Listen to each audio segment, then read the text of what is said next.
This is a reservoir built by the charity Amref. It offers some hope of salvation for the Turkana still living here.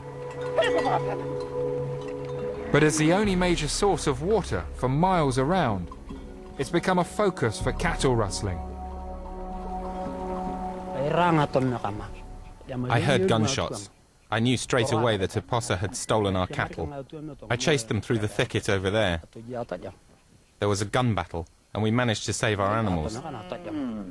That's why you can see these cattle around us here today. That was just a few days ago. We killed 15 of the enemy, but 6 of us were shot, and 3 killed. Are you having these battles regularly now? It happens all the time. The enemy is always around here, following us and our cattle.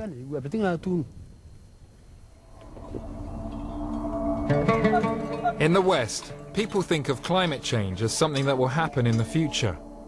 Out here, it's already the reality. The real tragedy for the Turkana is that they have very little impact on the planet. But as the cycle of drought accelerates and the violence increases, the Turkana may have to abandon their way of life in a bid to survive.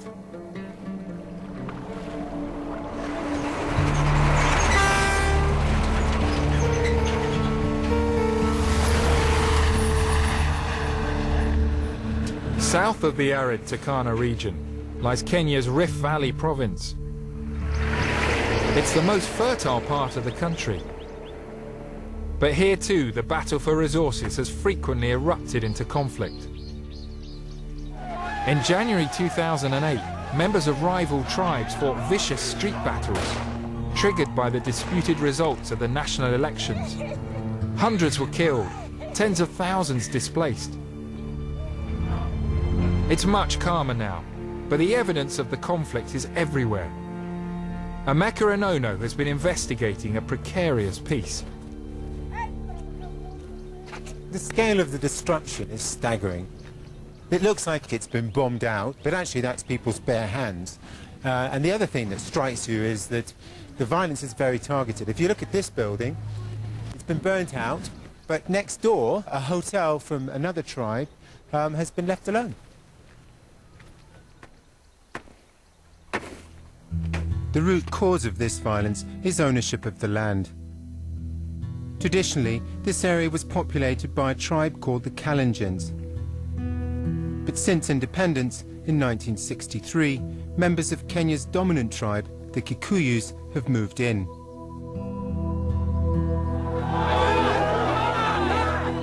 When a Kikuyu candidate won the 2007 presidential election, the result many believe was a fix, it unleashed decades of resentment.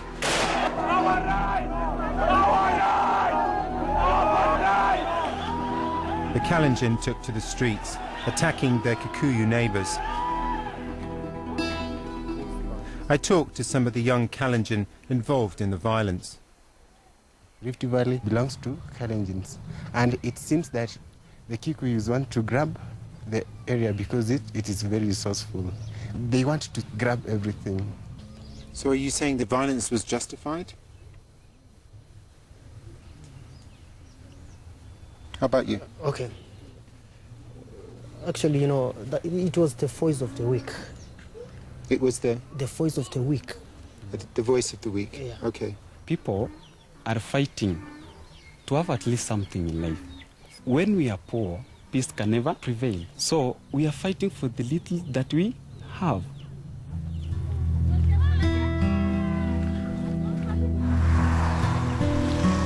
The tribal violence soon spread across the entire country. This is Nakuru, the capital of the Rift Valley province.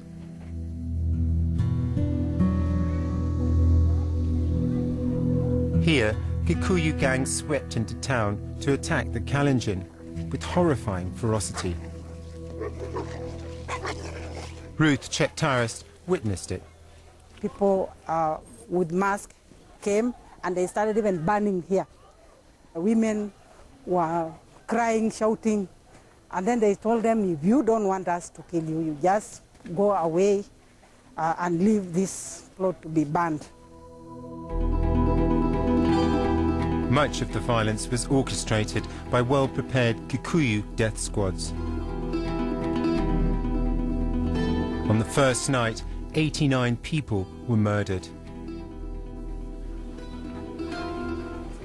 Describe the sort of killings that took place. They were cutting their pennies. So they were dying life like this because they are cutting, they start bleeding. Yeah. And then they were putting them into their mouth. It was a terrible thing that I am praying that it will not happen again. The memories of what happened are never far away.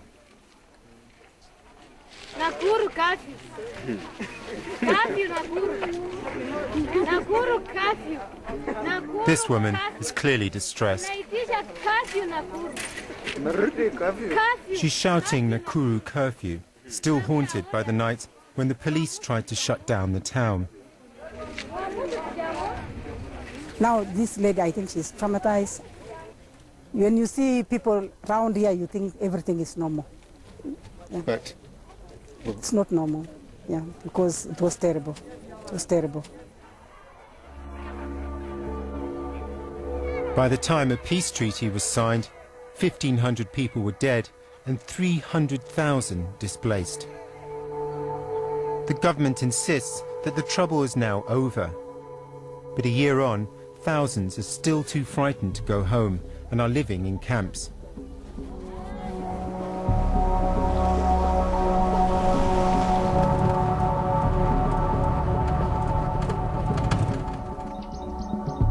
I headed out into the countryside to meet some of the Kikuyu militia who were responsible for much of the killing.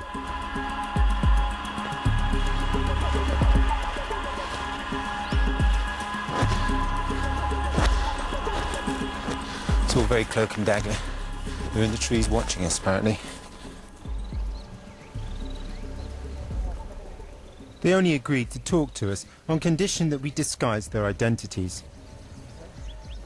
We're hearing stories of people that have been beheaded. Have you been associated with that type of violence? Cutting that one is accepted. It's accepted? It's accepted. And that's what you do? And that's why we have this. We have these knives. These are very sharp knife. And this one, can't you see? It's very flexible. Yes. How many did we manage to kill? I think it was 8. Oh, there were 8 of them. 8? Yeah. These men clearly don't accept that their fight is over. I was grazing around there. They are preparing for more violence. What is this? This is now our traditional gun. Traditional guns? We can construct 10 to 15 a day. 10 to 15 a day? Yeah. Okay. You see, this is the tree gun. Okay. You just hold this one. You do this one. Yes. Then you put the live bullet. Okay. We make it, we use it here. If we just fix it there. Okay, okay. No, let's just take it out of there for the time being. We can see where that goes. It's okay. It's okay. No problem. I just think that if that gun goes off, I think everybody will die. Yeah. Okay, great.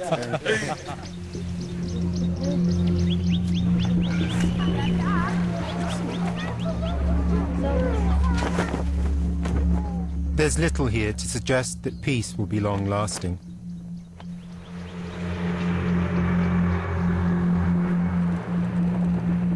In 2012, Kenyans will go to the polls again to elect another president. And I can't help but feel that this region of the rift could erupt in violence again.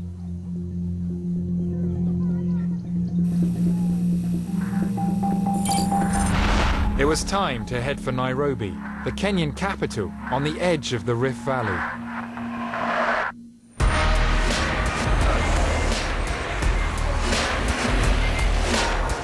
Like cities across the developing world, Nairobi is expanding rapidly. Many people have come here from the Rift, seeking homes and work. 60% of Nairobi's population live in slums. A short drive from the city centre is Mathare, home to 500,000 people. Mathare has a terrible reputation. Its complex of alleyways is notorious for gang crime, drug dealing and prostitution. But my welcome couldn't have been warmer. We're being followed by a small army of excitable children, which I think generally is always a good thing. Over here, we can get a view, hopefully, of the whole area. We're just going past, oh my God, look at the size of this place. Look at the sheer scale of it. So you can see all these corrugated shacks are houses. These are people's homes. Photographer Julius Mwelyu was born and grew up in Matare. He now runs a photography foundation for children of the slum. I was getting a lot of pressure from these kids because they were like telling me, you have been taking photographs of us, but you don't even show us how to use the camera. You see? So they hassled you into teaching them how to take photos? Yeah. So I decided to do something for my community. Julius's photos of the post-election violence in Matare won critical acclaim across the globe.